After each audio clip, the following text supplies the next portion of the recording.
season 2, baka malaki na yung katawan mo. Iaabangan namin yung pa-abs Next ni year. Anthony James.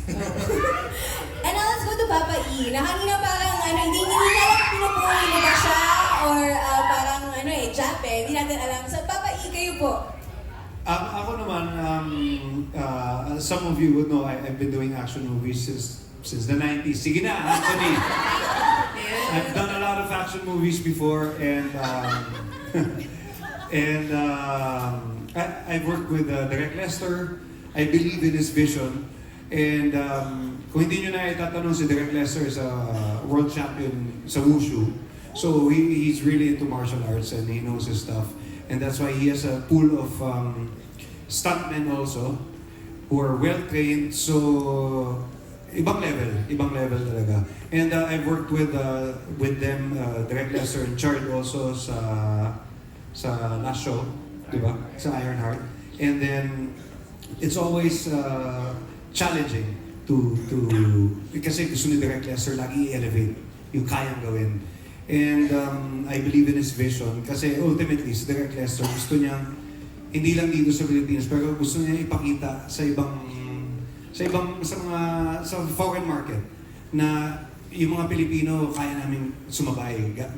Gusto namin gumawa ng ganito quality and he wants to open doors for all of us. Kasi nga dito sa Philippines napakaraming magagaling na writers, directors, actors, and sanay tayo sa industriya eh. Kasi mahilig tayo sa pelikula at sa TV. And yun lang, laki nang nagiging problema naman yung resources natin. So hopefully, pag sinuwerte, it might open doors and we'll have more resources because ako din, I believe in the Filipino talent talaga. So. Yes!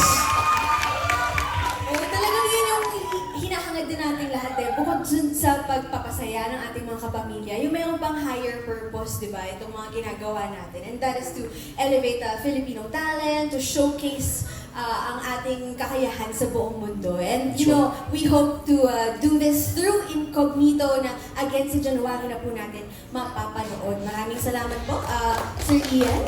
Palapakan natin yung cast and the great hits. Yes.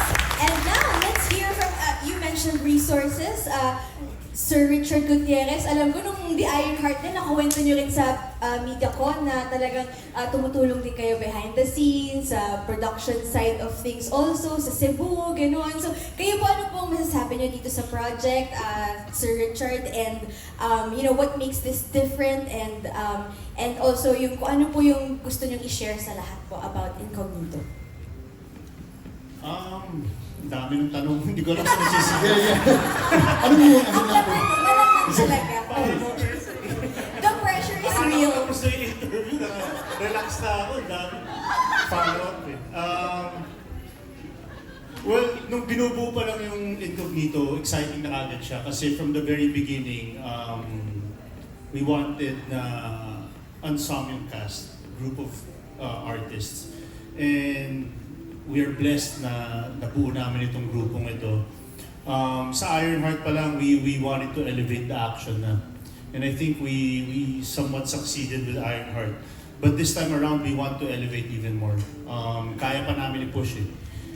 With the right timing, right budget and location and creativity, kaya pa. So, nabigyan kami ng opportunity dito sa Incognito.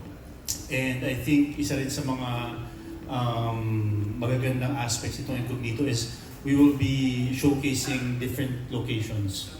Ang gaganda ng mga locations namin dito talagang kaabang-abang.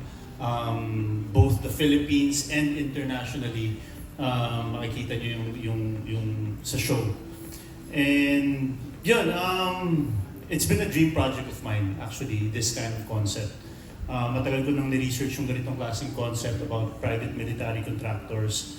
I've been a fan of this concept. I've been reading books through the years about this, and finally, isa ko ito sa mga consider kong dream projects ko.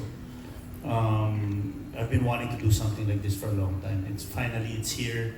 Gusto kong pasalamatan ng ABS-CBN for giving us the opportunity to create a project like this na sana ma-enjoy ng mga audience natin worldwide. dahil talagang markang Pilipino ito and talagang pinaghandaan at pinaganda para sa audience natin. And it's a new flavor of action. May enjoy niyo ito. Thank Well you said. very much. Veteran, right? And he's done so many movies. Actually, random question. How many movies or TV series have you actually done?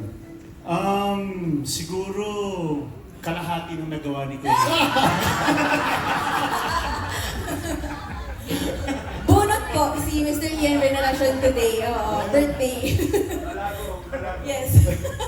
Okay, and last but not least, of course, Mr. Daniel Padilla.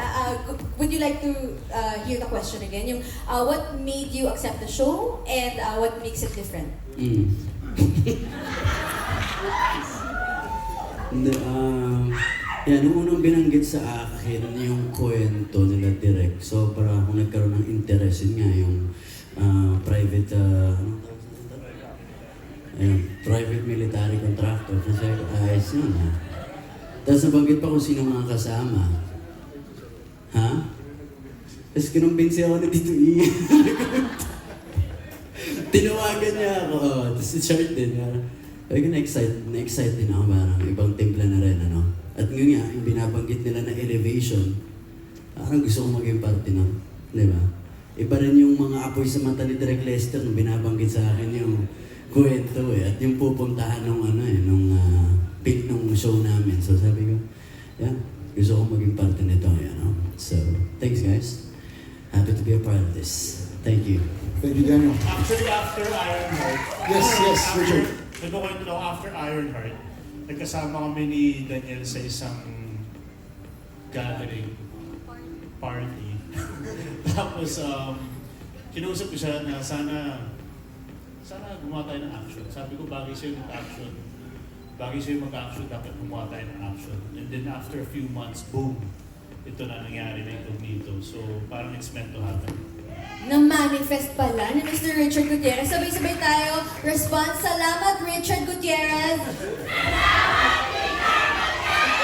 Yun pala yun. Parang nangyari sa party. Amazing. Thank you for your questions and mostly the answers. We would like to acknowledge one of the writers who is here with us today, J.D. Cruz. Over there, hi, I'm dear.